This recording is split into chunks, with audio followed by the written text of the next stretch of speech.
Hi guys, my name is David and welcome back to my channel.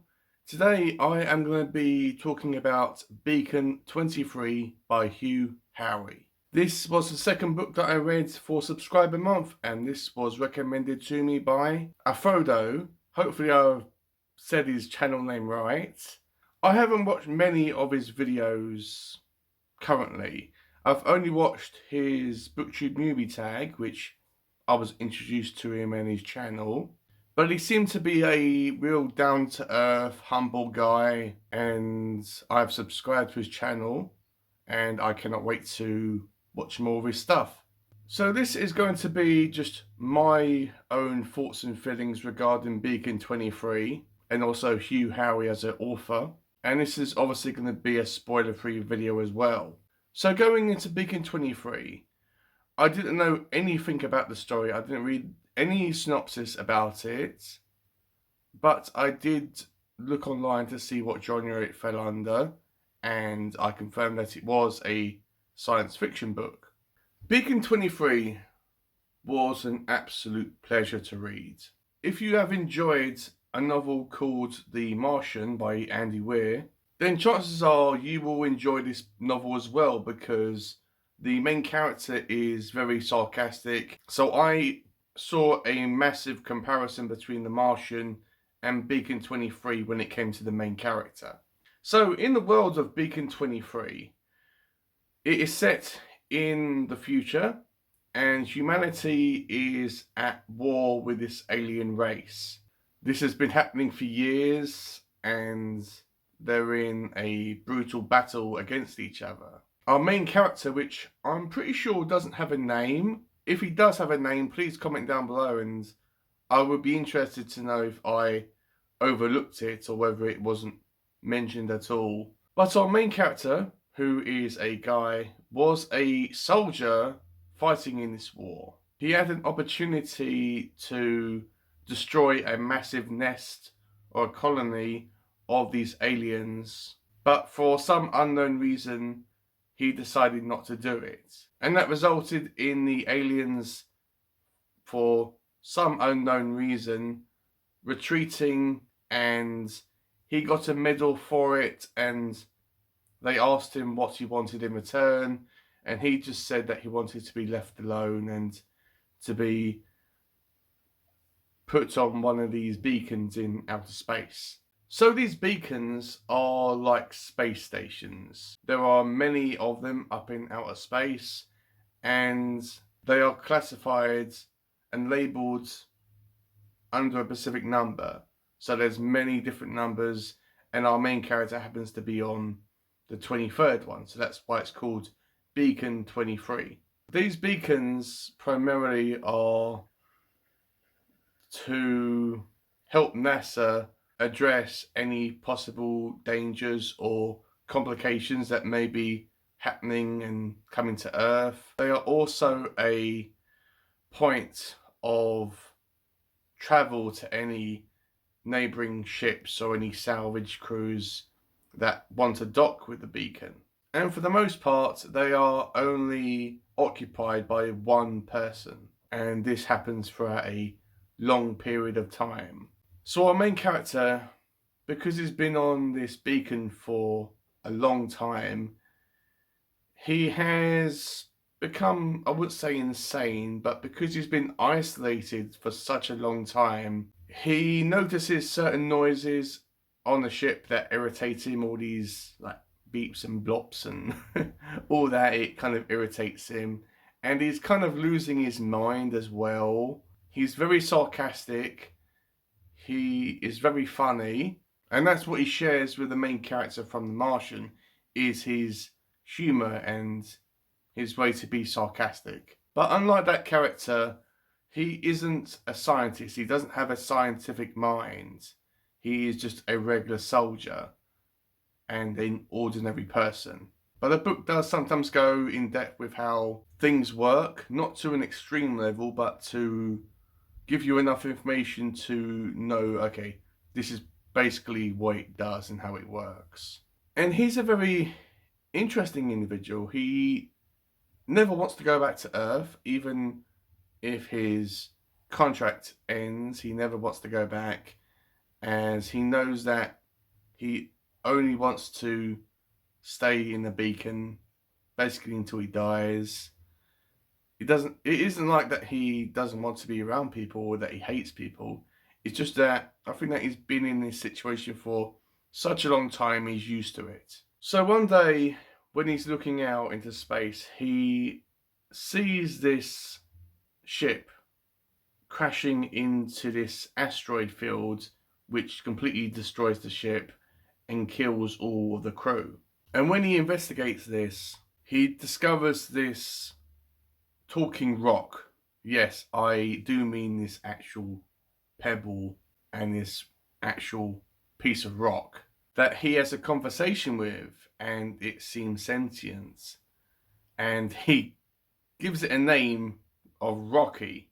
Yes, Rocky. And when we are reading this section, you're thinking that, is this a real sentient rock, or is it just because he's losing his grip on reality? I won't say what is the case, but it's an interesting section, I must say that. First book I've ever read with a talking rock, and that doesn't include rock giants or rock creatures. Along his time in space, he does encounter loads of salvage crew and pirates, which are very common in outer space. They don't bother him at all, they don't interact with him, they aren't interested in his beacon. They are just in outer space and flying around and trying to find all these different artifacts and stuff that they can sell and make a living. At one point, he does interact with a salvager that, when he goes onto the ship, he sees a massive alien cat, which becomes his pet at one point in the book.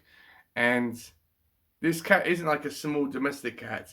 As far as I can tell, it's as big as a tiger or a leopard. It's very gentle, it never talks, and it's a very good companion to our main character.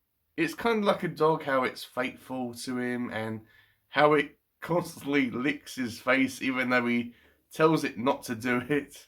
But it's very protective over our main character. Through a series of flashbacks, he tells us about his time on Earth and his time in the war and his family life and his love life. For the most part, he is our only character throughout this book, or our main one. And as the story progresses, he comes across a female who I'm pretty sure is part of a maintenance crew from NASA, which he can talk to on the computer on his ship. But she comes on board to his beacon and does some routine maintenance. And they become very friendly, and I think because he's been isolated from humanity and away from the opposite sex for a long period of time, he has certain needs and they become romantically involved, and it's a very sweet relationship. And as I mentioned at the start, because there's this ongoing alien war that he was a part of, that is brought up at the end of the book. We never really know exactly why this alien race and human race are fighting against each other. We never know the reason. But there is a encounter with him and a few members of this so-called alien race. I won't say what they do or say, but it is very surprising when that encounter does happen. The ending of this book was one of them which was left open. It doesn't really give you any concrete conclusion to the story. It's one of these stories which, when it ends, it leaves the ending or what happened at the end to the imagination of the reader. So it gives the reader a chance to fill in the blank saying, okay, well, this is my theory about what happened after the end. And this is my theory and my ideas about what happened. And everyone will probably have different ideas and theories about what happened at the end and how the story continued on, even though I'm pretty sure this is a standalone book. But other people, including myself, will get very frustrated and annoyed because as the author, the storyteller themselves, it's their job to portray a story and a conclusion to that story. So we have a beginning, middle, and an end. So when a book comes along and it has an open-ended conclusion to it, it kind of makes us annoyed and feel a bit cheated as well. Don't get me wrong, guys, it was a very good ending, but I would have liked it to have a more wrapped up ending rather than an ending which asked me and gave me the choice to think about, okay, this is how the book ended and this is how I felt and thought about what happened at the end. But I don't read that many science fiction novels. I'm mostly a horror and fantasy type of guy. But I always have been meaning to get back into science fiction, whether it's the modern stuff or whether it's the old school stuff. But this one was an absolute pleasure and joy to read. Yes, it wasn't perfect, but it was a good science fiction book that didn't like shove down your throat all these complicated terms and like science stuff.